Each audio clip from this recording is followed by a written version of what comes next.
Hello there. If you are watching this, chances are you've experienced something quite wonderful. It might be the gentle nudge of a cold, wet nose against your hand. Or perhaps the frantic, joyful thumping of a tail against a table leg, a sound that says, "You're home," more eloquently than any words ever could. It is a greeting that feels ancient and yet is new every single day. For tens of thousands of years, humans have shared their lives, their homes, and their hearts with a truly extraordinary animal. This is the story of the dog, and in turn, it is also the story of us. It is a partnership that has shaped our world in ways we are only just beginning to fully understand. We often think of ourselves as the ones in charge, the masters of our domestic world. But I invite you to look a little closer. Observe the subtle shift in a dog's eyes when you are sad, or the uncontainable explosion of glee at the mere sight of a lead. Who is truly training whom? This relationship is not one of simple ownership. It is a complex, beautiful dance of mutual affection and shared existence. It began in the biting cold of the last ice age and has blossomed into one of the most successful interspecies alliances the planet has ever known. So, let's pull up a comfortable chair, perhaps with a furry friend at our feet, and explore this unbreakable bond. The world is full of remarkable partnerships. We see cleaner fish tending to the great sharks, and birds that guide honey badgers to beehives. But the connection between human and dog is something else entirely. It transcends mere transactional benefit. It is a bond forged in loyalty, cemented by love, and seasoned with a delightful dash of mischief. Think of the dog who waits patiently by the door, not for food, but simply for your return. Or the one who seems to understand your deepest sorrows, offering a comforting head on your lap without ever being asked. This is not just instinct. It is a profound emotional connection that has been nurtured over countless generations. Throughout our journey, we will travel back in time to the smoky campfires of our ancestors. We will witness the first tentative steps that brought two very different hunters together. We will see how this alliance allowed both species to thrive, spreading across the globe in each other's company. We will share stories of incredible heroism, profound loyalty, and of course the kind of goofy antics that make us laugh until we cry. This is more than just a natural history documentary. It is a celebration of a friendship that has left an indelible paw print on the very fabric of human civilization. A story of two worlds colliding to create something truly magical. Our story does not begin in a warm home or a manicured park. It begins long ago in a world of ice and wind. Picture the vast, sweeping plains of Eurasia, perhaps 30,000 years ago. Glaciers loom on the horizon, and the air is sharp with cold. Here, our ancestors, clad in animal furs, huddled around flickering fires, their lives a daily struggle for survival. They were not alone in this harsh landscape. Roaming the frozen tundra were packs of formidable gray wolves. These were intelligent, powerful predators, and in many ways they were our direct competitors for the same scarce resources like mammoth and bison. For a long time, the relationship between humans and wolves was one of mutual suspicion and avoidance. A hunter might see the glint of a wolf's eye in the firelight and feel a shiver of fear. A wolf pack in turn would have kept a wary distance from these strange, two-legged creatures who wielded fire and sharp sticks, yet something extraordinary was about to happen. The latest archaeological evidence points to this ancient period as the crucible where our shared history was forged. Fossilized skulls found in places from Belgium to Siberia show subtle changes, shorter snouts, wider jaws, that are not quite wolf and not yet dog. These are the first whispers of domestication. Scientists now believe this partnership may have begun independently in several places across Eurasia. It wasn't a single event, but a gradual process. The catalyst was likely the rubbish pits at the edge of human encampments. For a wolf, these middens were a treasure trove. They offered a reliable source of leftover bones and scraps of meat, a much safer bet than tackling a furious wild boar. The boldest, least aggressive wolves would have been the first to venture close. It was a risky strategy, but for those who dared, the rewards were significant. They found a new, dependable food source in this strange and powerful new neighbor. Our ancestors, in turn, would have observed these daring wolves with keen interest. At first they may have driven them away, but over time they would have noticed something useful. These wolves acted as an early warning system. Their sharp ears and incredible sense of smell could detect an approaching cave bear or a rival human tribe long before any human sentry could. A growl from the shadows was not just a threat, it was an alarm. A subtle, unspoken truce began to form. the humans tolerated the wolves' presence, and the wolves, in exchange for scraps, provided an invaluable security service. The first threads of this great alliance were being woven. Imagine being one of those wolves. The pack is your family, your world. Every instinct screams at you to fear the flicker of fire and the scent of humans. Yet, hunger is a powerful motivator. One wolf, perhaps younger and more curious than the rest, inches closer to the human camp.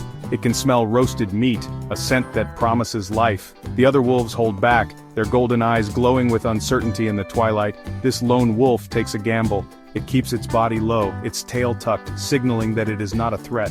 It is a gesture of submission, a silent plea.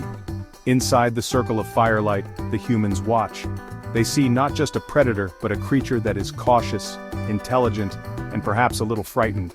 A child, full of the innocent curiosity that defines our species, might toss a bone towards the trembling animal.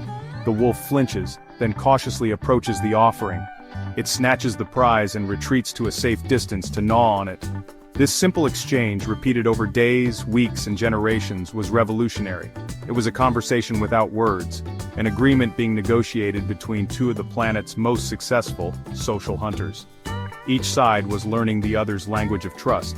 This process favored a specific type of wolf, the less fearful, the more sociable, the one more willing to engage with a different species.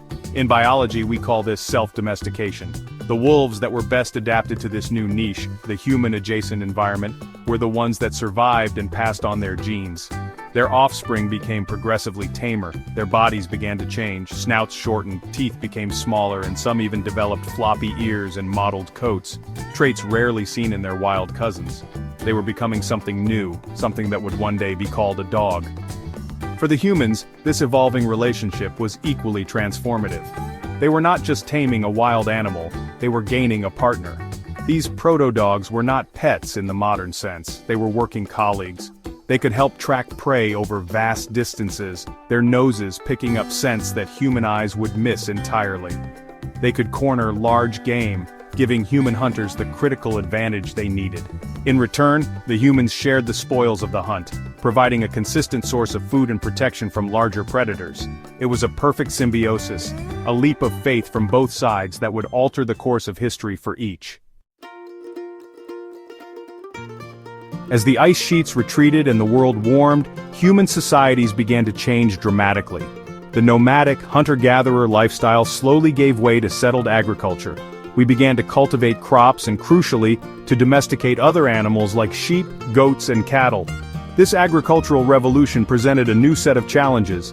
How does one protect a flock of sheep from predators? How do you move a herd of stubborn cattle from one pasture to another?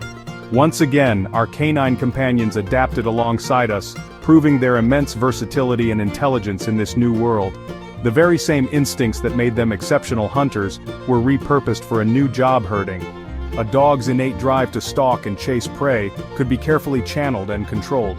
Instead of hunting the livestock, the dog was taught to circle them, to guide them, to protect them. Watch a border collie at work. See its intense, low-slung crouch, its fixed stare. This is the exact same behavior a wolf uses when stalking a deer. But through generations of selective breeding and training, that predatory sequence has been modified. The final lethal bite has been inhibited, replaced by an instinct to control and direct the flock's movement. This new role as a shepherd and guardian was vital for the growth of human civilization. With dogs protecting the flocks, humans could manage larger herds, ensuring a stable supply of meat, milk, and wool. This allowed communities to grow, villages to form, and societies to become more complex. The dog was no longer just a partner in the hunt, but a cornerstone of the new agricultural economy. Different breeds began to emerge, each one specialized for a particular task. Large, formidable dogs like the ancestors of the Great Pyrenees were bred to guard the flocks against bears and wolves, their thick white coats blending in with the sheep. Meanwhile, smaller, quicker dogs were developed to be expert herders, able to dart and weave to guide the flock with precision.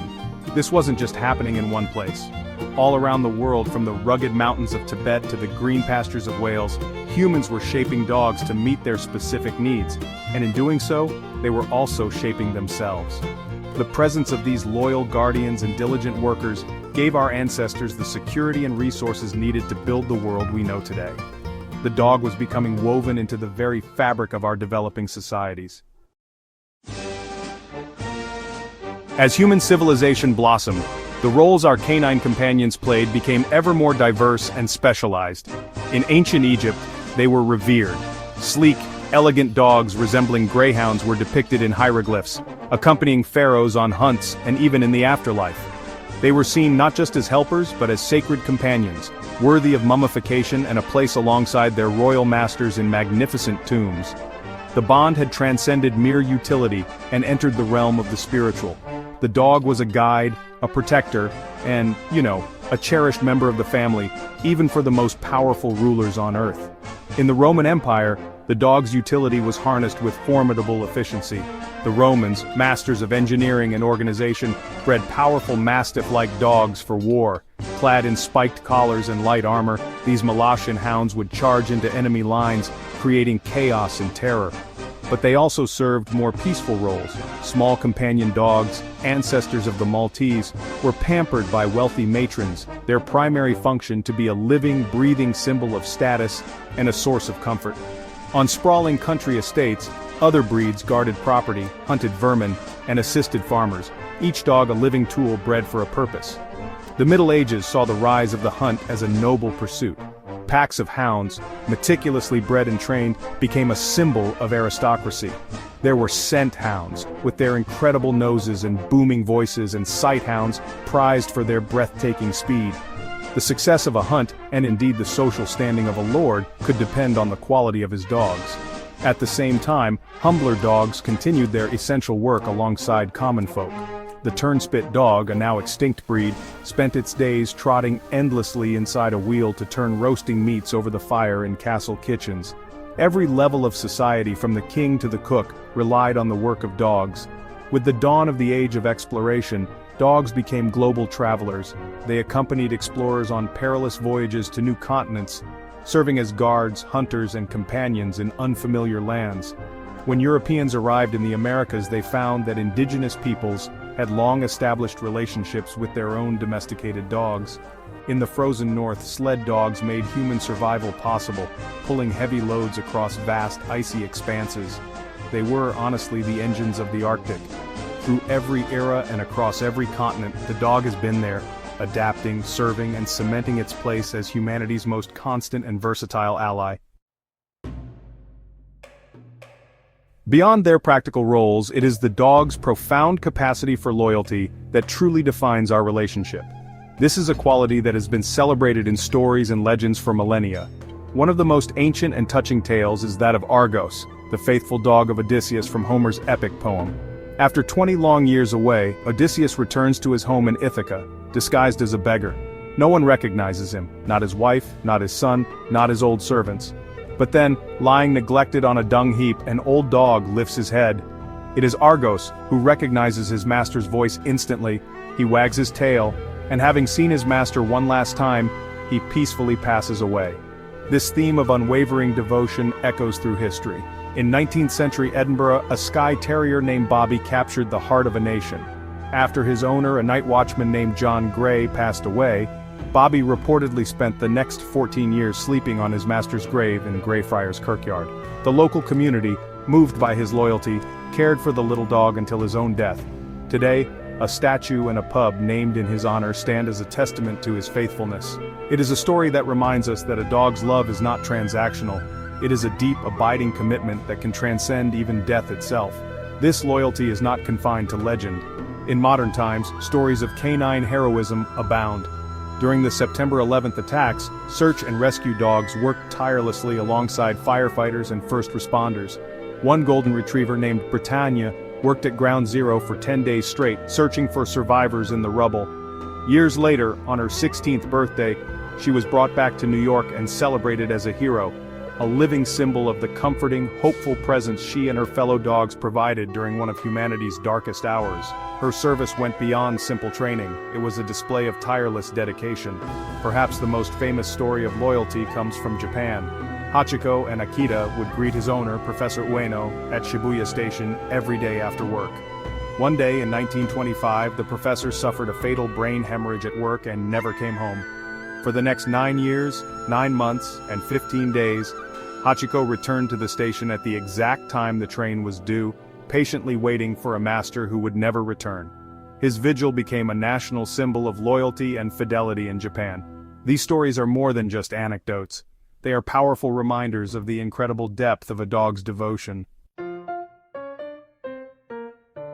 For all their nobility and loyalty, let us not forget that dogs are also masters of pure, unadulterated silliness. This is perhaps one of their greatest gifts to us. Who can remain stressed or grumpy when a dog, overjoyed by a simple walk, starts performing zoomies around the living room?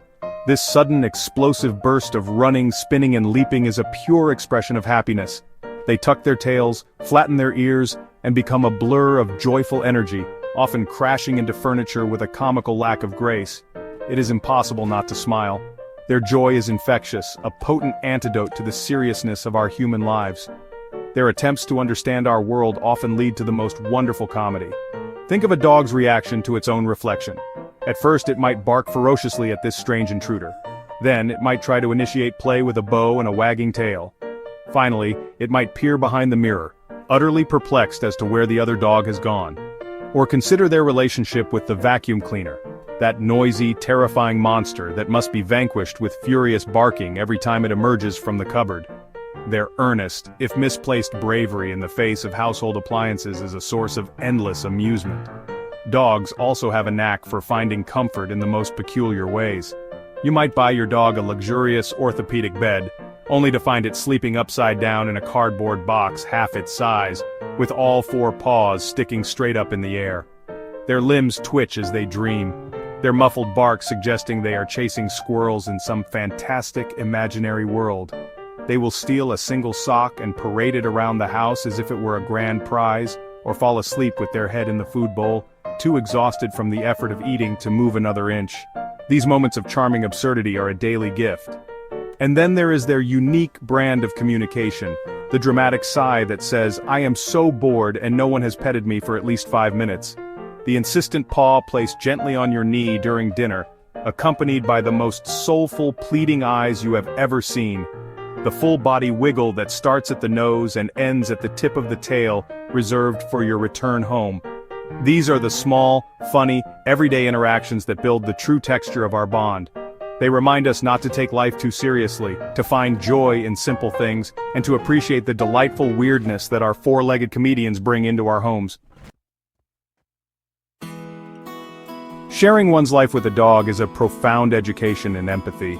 Because they cannot speak our language, we are forced to learn theirs. We become attuned to the subtle shifts in their body language, the angle of their ears, the speed of their tail wag, the tension in their posture. We learn to recognize the difference between a bark of excitement and a bark of warning. This process of observation and interpretation teaches us to look beyond ourselves and consider the needs and feelings of another being. It is a fundamental exercise in compassion, a skill that enriches all our relationships, both human and animal.